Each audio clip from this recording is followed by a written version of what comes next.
What if one small building in the Arctic could signal a major shift in global politics? Far north, where ice meets ocean and geopolitics meets climate change, Canada has made a quiet but significant move. Ottawa has announced plans to open a new consulate in Nuuk, the capital of Greenland. At first glance, it may sound like routine diplomacy, but in the Arctic, nothing is routine. This decision speaks to climate change, global security, indigenous cooperation, and a rapidly changing world at the top of the planet. So why Greenland? Why now? And what does this mean for Canada and the Arctic's future? Greenland may seem remote, but it sits at the heart of the Arctic. It is strategically located between North America and Europe, bordered by vital shipping routes that are becoming more accessible as Arctic ice melts. As climate change reshapes the region, global interest in the Arctic has surged. Countries are paying closer attention to natural resources, emerging trade routes, and military presence. Canada, as a leading Arctic nation, is no exception. Opening a consulate in Nuuk is Canada's way of saying, the Arctic matters, and we're here to stay. Nuuk isn't just Greenland's capital. It's its political and cultural center. By establishing a permanent diplomatic presence there, Canada aims to deepen ties not only with Greenland, but also with the broader Kingdom of Denmark, which oversees Greenland's foreign affairs.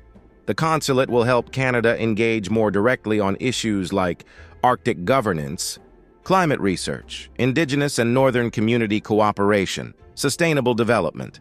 In short, it brings Canada closer, both diplomatically and geographically, to Arctic decision-making.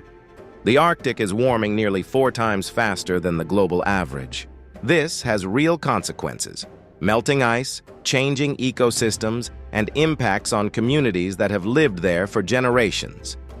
Canada and Greenland share similar challenges: remote communities, fragile environments, and the need to balance development with sustainability.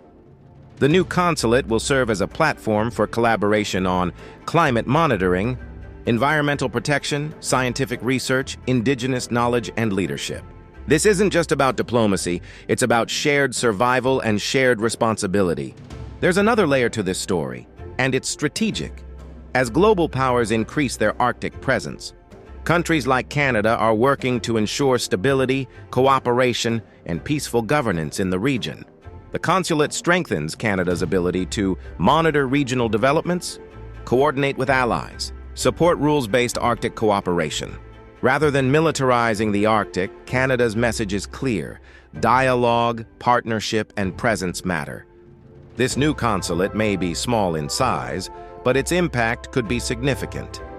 It represents Canada investing in long-term Arctic relationships, listening more closely to northern voices, and preparing for a future where the Arctic plays a central role in global affairs. As the world looks north, Canada is making sure it has a seat at the table, right there in Nuuk. Because in the Arctic, the future isn't far away. It's already unfolding.